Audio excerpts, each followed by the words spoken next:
A paz do Senhor, queridos. Estamos aqui mais uma vez para mais um papo de Escola Bíblica Dominical. Que maravilha para nós tem sido a sua companhia. Hoje iremos tratar aí da lição de número 9, né? Mas antes de darmos aqui continuidade, deixa eu já pedir para você que está aí nos acompanhando, tem nos assistido, se você ainda não é inscrito em nosso canal, por favor, inscreva-se aí. Para nós é de suma importância a sua inscrição. E também gostaria de pedir para você, deixe seus comentários aí no rodapé aí, o seu feedback, dizendo se as nossas lições, os nossos trabalhos aqui têm auxiliado você tanto na elaboração, para você estar posteriormente ministrando a sua lição aí na classe onde você leciona. E hoje, amados, nós temos aqui a honra, o privilégio, né, o prazer de receber o nosso pastor Edson Barbosa. Pastor Edson, seja muito bem-vindo. Muito obrigado. Deus abençoe. Obrigado pelo convite. Eu que agradeço aqui a sua disponibilidade de estar aqui nos abençoando. Amados, para quem não sabe, esse é o nosso pastor Edson Barbosa, é um dos nossos pastores espalhado por toda a cidade de Taubaté, por todo o campo, né? Ele é um dos nossos pastores, a qual faz parte da mesa diretora do Ministério Assembleia de Deus Taubaté. E hoje ele vai estar aqui conosco, destrinchando para nós aqui essa lição de número 9. Já estamos aí caminhando para a reta final desse trimestre de 2024, né? O primeiro trimestre. E agora eu vou pedir para o pastor Edson, faça a sua apresentação, fique bem à vontade. Eu agradeço, irmão Eduardo, a irmã também, filha, né? Letícia. Letícia. Isso. E o convite que foi feito, mas é um convite de muita responsabilidade, para poder ministrar, falar a palavra do Senhor, embora não seja uma pregação, mas a pregação, em determinados momentos, ela é muito mais fácil do que o estudo bíblico, né? Mas eu espero poder contribuir nessa lição, podendo passar algum conteúdo para os irmãos que estão nos assistindo. E, para mim, é um prazer estar aqui. Amém. Obrigado pelo convite. Amém, pastor Edson. Você que está aí nos assistindo, nos ouvindo, né? Pastor Edson tem essa vozinha mansa aqui, calma, né? Tranquila, serena, mas se aconchegue-se bem na sua poltrona aí, que através da vida do pastor Edson tem muito conhecimento bíblico, muitos anos no pastoreio das nossas congregações e também muita bagagem teológica, hoje para nos instruir aqui. Hoje nós vamos falar um pouquinho da lição de número 9, como eu já bem disse, né? E o tema dessa nossa lição é o batismo, a primeira ordenança da igreja. Que maravilha, né? E para nós já darmos continuidade aqui, pastor Edson, já vou aqui estar lendo o texto áureo, a qual ele vem nos dizer aqui de uma maneira muito, muito forte. Portanto, ide, ensinai a todas as nações, batizando-as em nome do Pai, do Filho e do Espírito Santo. Isso se encontra lá no Evangelho a qual escreveu Mateus, no seu capítulo de número 28 e o versículo de número 19. E a verdade prática ela vem nos mensurar assim. O batismo é uma ordenança de Jesus Cristo e por isso deve ser uma prática obedecida pela igreja. Que maravilha, hein, pastor Edson? Pastor Edson, não é uma pergunta, mas eu trago para o senhor como se fosse a mesma, né? Algo a acrescentar na verdade prática, pode ficar à vontade. Ele está fortalecendo aqui a ideia do que vai ser estudado, que é uma ordenança do Senhor, né? Porque nós vamos também trabalhar a ideia do sacramento. Amém. Mas já de início, o comentarista da lição fortalece a ideia da ordenança, né? Que vai ser desenvolvida nos tópicos seguintes aí na temática. Dessa nossa lição, né? Amados, para você que está aí nos acompanhando, só para nós não perdermos aqui o fio da meada, a palavra-chave dessa nossa videoaula aqui hoje, ela chama-se batismo, é a palavrinha-chave dessa nossa videoaula. Mas aqui, eu já vou passar aqui a palavra para o nosso pastor Edson, né? Porque tem muito conhecimento para nos instruir aqui. Pastor Edson, pode ficar bem à vontade, faça a sua introdução e posterior o senhor já pode entrar nos tópicos, fique bem à vontade. A temática da lição de hoje, os dois pontos que eu tenho assim como principais, é tratar do aspecto do que é uma ordenança e do que é um sacramento, né? Que há uma diferença entre os dois. Em algum momento parece que sacramento e ordenança parece que eles se juntam de alguma maneira, até parece mesmo, entende? Mas há diferença. Isso. Né? A diferença é na maneira como ele desenvolve e naquilo que, por exemplo, o sacramento, ele em si parece ter força própria. Interessante, nós vamos ver melhor. Já a ordenança, ela é um cumprimento de uma ordem dada pelo Senhor Jesus Cristo, não é? Em relação ao batismo e em relação à Santa Ceia do Senhor, que são as duas ordenanças. Isso. Sacramentos, há muitos sacramentos, no sentido de uma igreja Correto. que já vem desde os primórdios, evidentemente, depois ela se tornou universal, né? E ela é uma igreja que tem 7 sacramentos. Vamos ver algumas coisas também nesse sentido. São 7 sacramentos. Mas a igreja evangélica, a igreja reformada, chamada igreja protestante, né? Elas abraçam apenas a ideia dos 2 sacramentos. Algumas reformadas, outras igrejas ortodoxas, etc., elas também têm algumas coisas que se misturam com a primeira igreja, a igreja mais antiga, né? É muito parecido. Pastor Edson, vamos adentrar aqui no nosso primeiro tópico, né? Aonde que ele vem trazer o pressuposto bíblico doutrinário do batismo. Aí aqui ele vem com 3 subtópicos para nós, né? O batismo visto como sacramento, como o senhor já estava falando, né? Uhum. A sua origem, a origem de um erro. O batismo não é sacramento, mas é uma ordenação de Cristo. E o batismo deve ser administrado aos adultos. Com relação aos pressupostos bíblicos da doutrinários, primeiro subtópico que fala do batismo visto como sacramento, a origem de um erro. Né? O que é um sacramento? Né? Tem um autor por nome Greg Allison e tem uma definição que é a definição base do que é um sacramento. Um sacramento é um sinal externo que tem o poder inerente. Quando a gente fala de inerente, é próprio. Interessante. O sacramento, né, é um sinal externo que tem o poder inerente de comunicar a graça divina necessária para a salvação. Já de início, a gente não vê aqui esse sacramento dependendo de alguém. Parece que ele é, sabe, ele chega mandando, ele tem vida própria. É interessante, por ser um sacramento, algo considerado sagrado. Aí, isso não é uma realidade, né? Nós cremos em ordenança. E nós vamos ver lá na frente que ele, às vezes, ele toma o lugar daquele que verdadeiramente tem o poder de fazer, de realizar, de mudar, de transformar, e fica claro dentro dessa definição que ele faz, ele cumpre aquilo para o qual ele se propõe, que é onde eu quero dizer que nós temos como ordenanças duas ordenanças. O batismo, que é o primeiro, correto, e a Santa Ceia, da nossa doutrina, e são itens que nós temos que executar, realizar, cumprir, até o dia da vinda do Senhor Jesus Cristo, principalmente correto, a Santa Ceia. Isso. Eles são uma igreja que ela tem 7 sacramentos, com esse mesmo peso da definição que nós demos aqui. Agora, os irmãos que estão nos vendo, vejam, o batismo é uma ordenança. Né?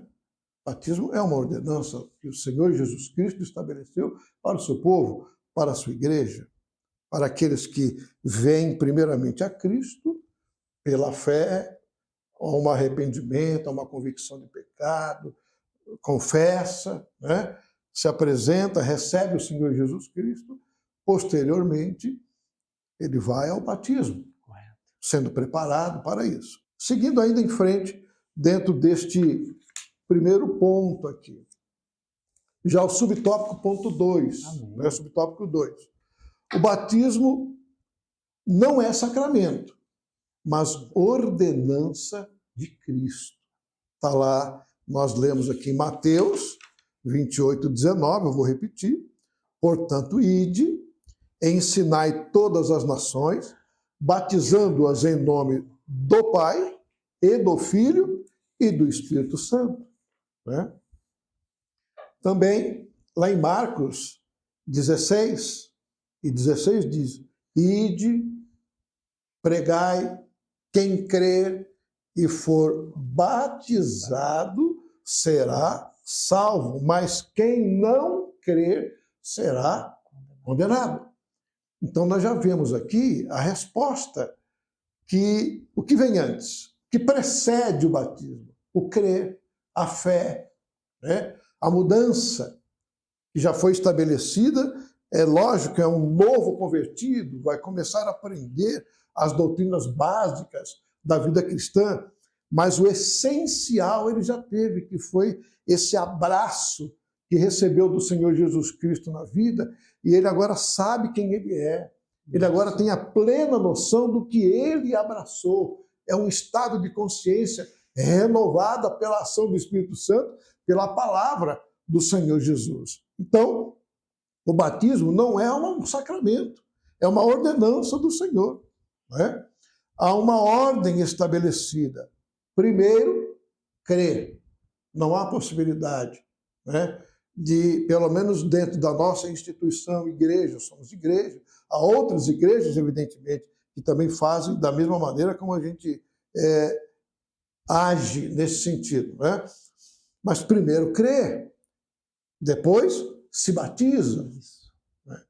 A gente vai ver no Novo Testamento mesmo, mas no primeiro século, por ocasião da inauguração da igreja, quando ocorreu aquela perseguição aos cristãos, então eles foram para muitas cidades, para muitos lugares, uns foram até para a Europa, Ásia, enfim. Mas a palavra do Senhor em Atos vai dizer que por onde eles iam, eles pregavam o evangelho. Né? Depois, os apóstolos iam onde eles estavam, né? Ali formava-se uma igreja, as igrejas que eram formadas nas casas, e estabelecia batismo, etc. Mas há pontos na Bíblia em que pessoas que aceitaram Jesus agora, com plena consciência daquilo que receberam no coração, né, estavam ávidos pela pessoa do Senhor Jesus Cristo, como o caso daquele tesoureiro da rainha Candace lá. São algumas pequenas mudanças que aconteceram, mas em função mesmo eu acho que da necessidade. Eu não sei se Filipe teria uma outra oportunidade com aquele homem, né? E ele demonstrou crer, abraçar a fé evangélica no Senhor Jesus Cristo. Falou, não, nada impede, se você crer de todo o seu coração. Né? São coisas que acontecem muitas vezes assim, no automático. E muitos outros também foram batizados assim. Né? Mas para nós hoje, que temos esse tempo, e principalmente a nossa igreja, né, e muitas outras, costuma-se preparar o novo convertido através de um discipulado. Né? Muitos deles vêm ao Senhor Jesus Cristo carregados de vícios, etc. Então, dá-se o tempo para que, nesse período do próprio discipulado, ele vai buscando o conserto, vai deixando os vícios, vai dando demonstração do que verdadeiramente o Senhor Jesus Cristo é para ele, até que ele chega num ponto em que ele pede o batismo. Isso aconteceu lá na congregação da Chácara Silvestre. Gente que pediu o batismo. Então, dentro desse aspecto de que o batismo não é sacramento, porque é uma ordenança do Senhor Jesus Cristo. Uma vez o homem alcançado, né, pela graça, ele está apto a dar o testemunho público da sua fé. Aqui entra o batismo agora. Aqui entra o batismo. Né? Está apto para dar o testemunho público da sua fé em Cristo Jesus, cumprindo a ordenança que é o batismo nas águas. Glória a Deus. O batismo deve ser visto como um selo da justiça. Essa palavra justiça, quando Jesus esteve diante de João Batista, e João Batista falou, ao invés de eu ir a ti, vens tu a mim. Ele até disse que não era nem digno de desatar as alparcas, de levar as suas sandálias, etc. Jesus falou, deixa por agora, convém cumprir toda a justiça. Né? Então, o batismo é o selo da justiça que vem pela fé. O batismo segue a fé. Maravilha. Não antes. Né? Primeiro vem a fé. Primeiro vem a fé. Vem o crer, vem o abraçar, vem a convicção. Posteriormente, agora sim, estou pronto.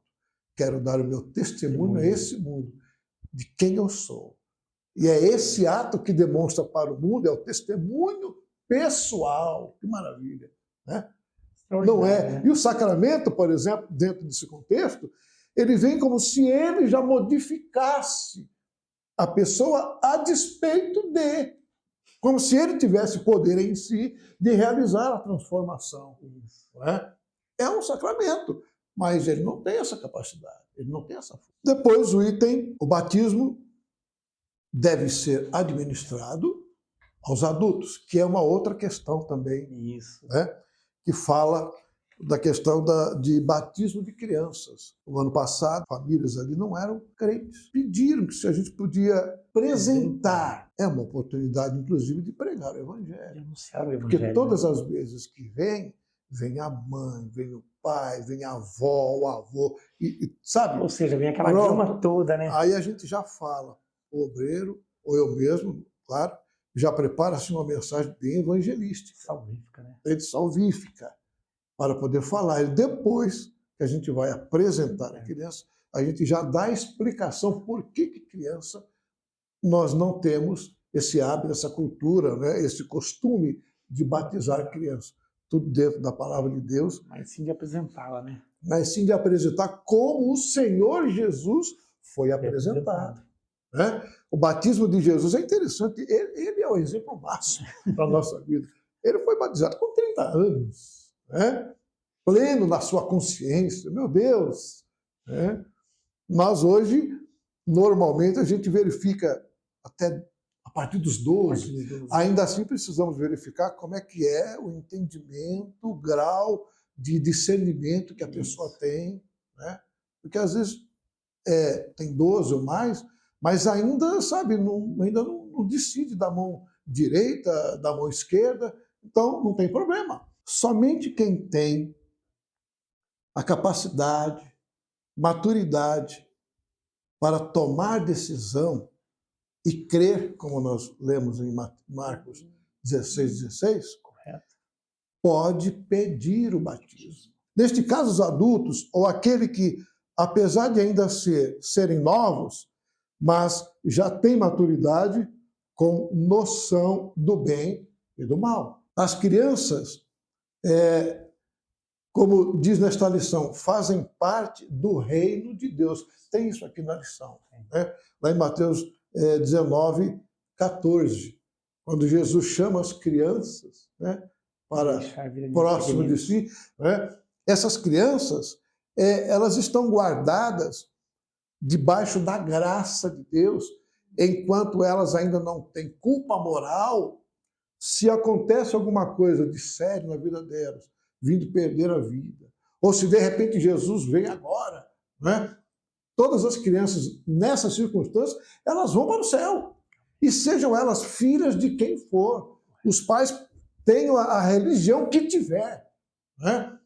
Isso é uma parte da graça geral de Deus que alcança as crianças, né? Nesse sentido. Mas por quê? Porque elas ainda não têm culpa moral. A inocência. Né? Inocentes, são inocentes. Jesus alcança essas crianças por causa da ausência de pecado por vontade, por intenção. Então nós já caminhamos aqui no ponto 1. Agora o ponto 2, o tópico 2, o símbolo e o propósito do batismo. Símbolo do batismo, identificação com Cristo. Eu escrevi algumas coisas aqui com relação, antes de falar da identificação, acerca do símbolo do batismo. Né? O símbolo do batismo, ele precisa ser entendido. Nós temos o símbolo, o rito e a ordenança, dentro dessas três palavras, né? Exemplo, o símbolo do batismo, ele tem uma representação visível. Exemplo para os irmãos. Depois nós falamos o que representa o batismo. Quando a gente olha para um leão, qual é a imagem que a gente tem? Símbolo de força. Não é? Falou em leão, é força. Quando fala, por exemplo, num cordeirinho, manso, uma mansidão, uma ovelha, não é? E também a aliança. Todo mundo que vê essa aliança no meu dedo fala, esse senhor é casado, esse irmão é casado. Tem uma simbologia envolvida aqui. O batismo também tem essa simbologia, né? De uma unidade, de uma união com Cristo. Mas ter mais ainda. E o rito, que é símbolo que pratica com regularidade e intenção sagrada. Um exemplo. O que é esse rito? Porque o batismo também ele é um rito, né? Ele, além de ter um sentido, além de ele atingir um objetivo, ele não deixa de ser um rito. Mas um outro exemplo. Imposição de mãos na ordenação de obreiro. É um rito. Todo mundo entende, né? Quando temos as nossas assembleias aqui, que vai separar obreiros, diácono, pastor, presbítero, não importa. Existe uma imposição de mãos como transferência de autoridade, né, para aquele irmão. Isso é um rito. São coisas que não se perdem, né, e que os anos passam, as décadas, né, o século, mas tudo isso vai se confirmando cada vez mais. Nós temos 2000 anos de cristianismo, um pouco mais, e a gente vê que não se perdeu. Evidentemente que muita coisa mudou. Os dias atuais, a gente fala que nós estamos tendo dias difíceis, né? Dias trabalhosos, muitas coisas já não são como eram antes, a gente ouve muito falar nisso, mas essa base ela ainda está aí, né? A base da igreja, daquele núcleo que verdadeiramente pertence à igreja e guarda tudo isso no coração, está aí, né? Então, é um rito que se faz, que se demonstra.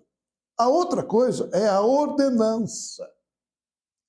É um rito simbólico que destaca as verdades centrais da fé com obrigação universal, batismo cristão, no caso, por imersão, a gente faz no Brasil, faz na América, faz na África, qualquer lugar do mundo. Correto. Né? Quem entende a palavra do Senhor, essa palavra, e a compreende, ele pratica do mesmo jeito que o brasileiro faz aqui. Não é? Então, com obrigação universal e perpétua. No caso do batismo, ele é feito apenas uma vez. Eu sou batizado, não preciso ser batizado outra vez. Né? Mas, por exemplo, a Santa Ceia, nós repetimos mensalmente. Algumas igrejas são semanais. Isso não importa, né? Mas até que Jesus venha. No que diz respeito à nossa identificação com Cristo, por exemplo, aqui ainda dentro do tópico 2, há uma identificação com Cristo, ainda dentro desse propósito aqui, né? Se nós lermos Romanos 6, a partir do verso 3, eu vou ler para os irmãos aqui. Por quê? Porque o propósito disso tudo é uma identificação com a pessoa do Senhor Jesus Cristo. Ou não sabeis que todos quantos fomos batizados em Jesus Cristo, fomos batizados na sua morte? Olha aqui, nós nos identificando com Ele. Através do batismo. É uma identificação. É o significado do batismo para nós. Né? Estamos nos identificando com Ele na morte. de sorte que fomos sepultados com ele pelo batismo na morte, que é aquele ato de ser submergido. Por isso que o batismo cristão diz que Jesus foi batizado e saiu das águas, né? Ele foi submerso. Então, demonstrando sepultamento e, ao levantar-se, a ressurreição.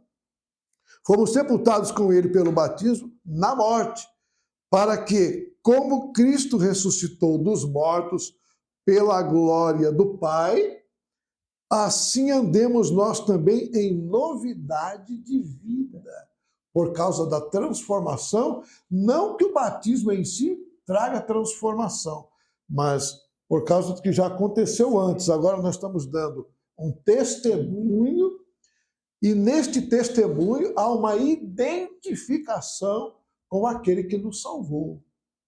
Porque o batismo, apesar de ele em si não salvar ninguém, temos o exemplo, por exemplo, no caso do ladrão da cruz, onde Jesus mesmo afirma que ele estaria com o Senhor Jesus naquele mesmo dia. Hoje mesmo estarás comigo no paraíso. Ele não teve a oportunidade de batizar-se. Então, em si, o batismo não leva ninguém para o céu, mas ele é o cumprimento da justiça, e nele nós nos identificamos com a pessoa de Cristo, na sua morte, mas também na sua ressurreição. O subtópico número 2. O propósito do batismo, testemunho público da fé. O propósito do testemunho público da fé. Testemunho de uma nova vida em Cristo, de uma vida mudada. Então, nós agora vamos para o subtópico 3. Ele fala que não há, olha o que ele diz aqui, espaço para indecisão. Né? O que ele fala? Somente cristãos indecisos rejeitam ser batizados. Eu já tive, no caso, dirigindo a igreja, conversando com algumas pessoas que já estão frequentando a igreja há um tempo, oportunidade de sentar com eles e conversar. Estão indo à igreja, participam dos cultos, dizimam, ofertam, estão lá. Ainda não participam-se de nenhum grupo, nada, não são líderes. E a gente às vezes pergunta, olha, já está na hora de fazer o discipulado para o batismo. Não, eu quero dar mais um tempo, porque eu tenho medo de me batizar e não prosseguir na fé. Eu falo, mas pela própria maneira como você está me falando, você já tem plena consciência do que você atingiu, de quem você é em Cristo Jesus. Essa questão que está dizendo aqui, não, somente cristãos indecisos rejeitam ser batizados. É interessante, por que essa indecisão? Né? O que mais? Às vezes isso acontece por ignorância ao sentido do ato.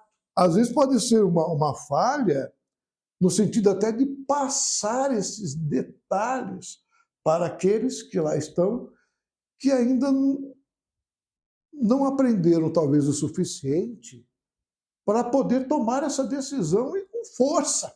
Mas já tomaram essa decisão no seu subconsciente. No subconsciente. Porque eles estão praticando ela. Pois é interessante. Agora, que medo é esse? Que indecisão é essa?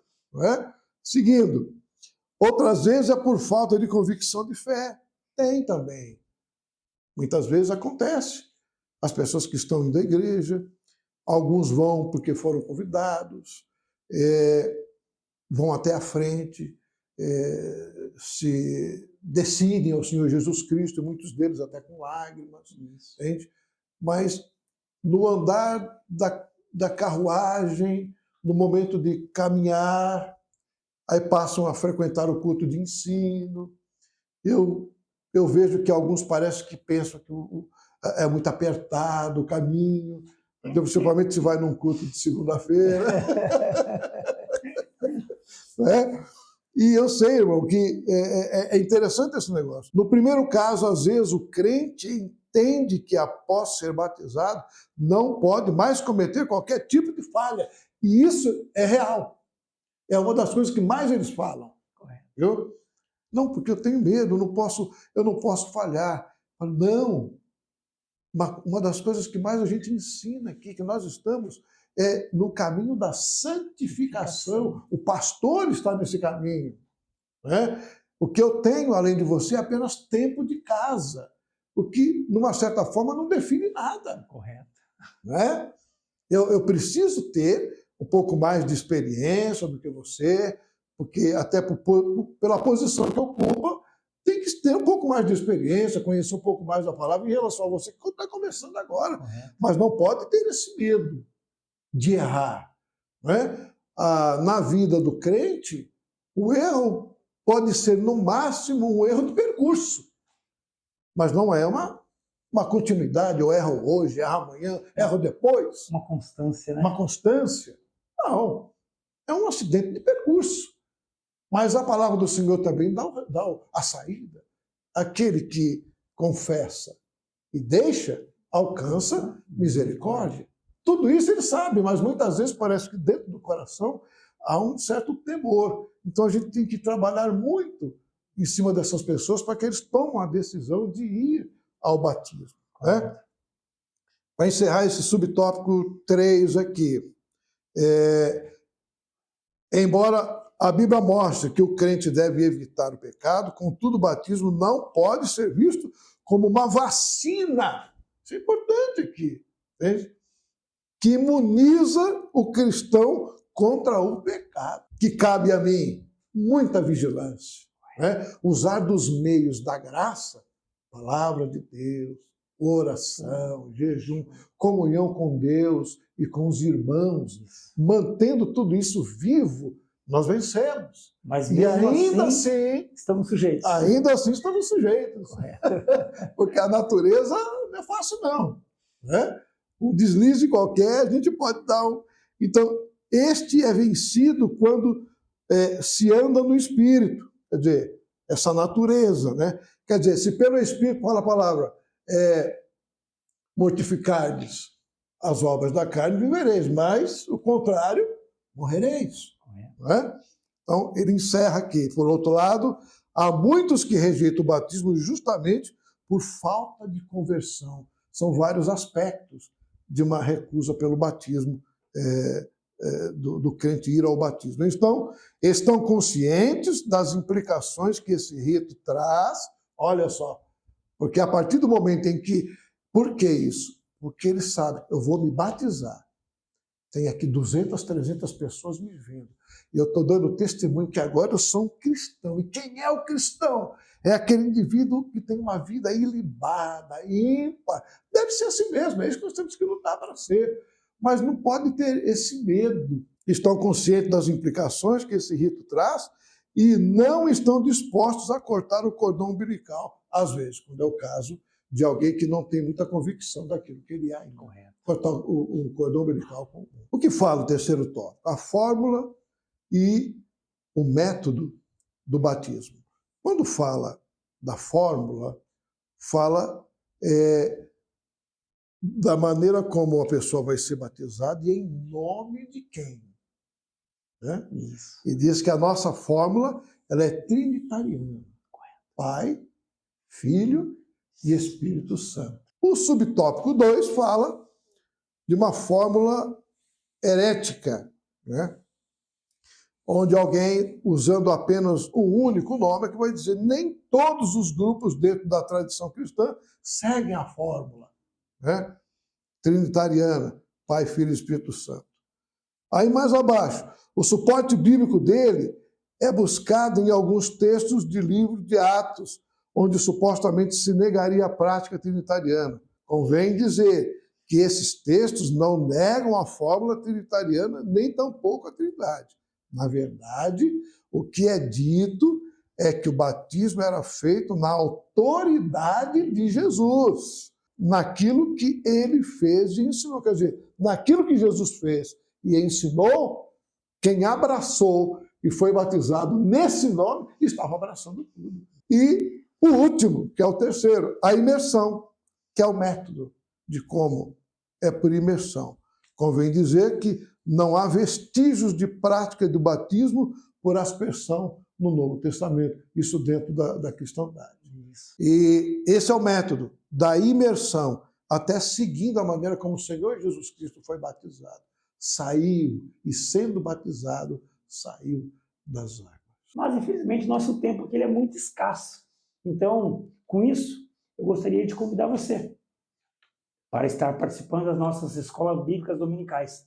Nós aqui estamos aqui no Templo Sede, vamos falar do Templo Sede. Nós temos aqui classe para todas as faixas etárias. Mas agora eu vou pedir para o pastor Edson, para ele falar um pouquinho da congregação onde ele está pastoreando, ali no bairro da Chácara Silvestre. Pastor Edson, pode ficar à vontade. Passa o endereço, os dias de culto. A nossa igreja fica situada na rua Antônio Tonini, 566, no bairro da Chácara Silvestre. Os nossos cultos são segunda, que é oração e estudo bíblico, quarta-feira, que é culto público, segundo sábado é o culto de Santa Ceia, e no domingo, praticamente o dia inteiro de trabalho na igreja, né? oração às 8 da manhã, 9 horas, escola dominical, aí tem ensaios, tem visitas, e à noite o culto, né, de adoração e de louvor ao Senhor. E os irmãos que estão nos vendo estão convidados. Está vendo só, amados?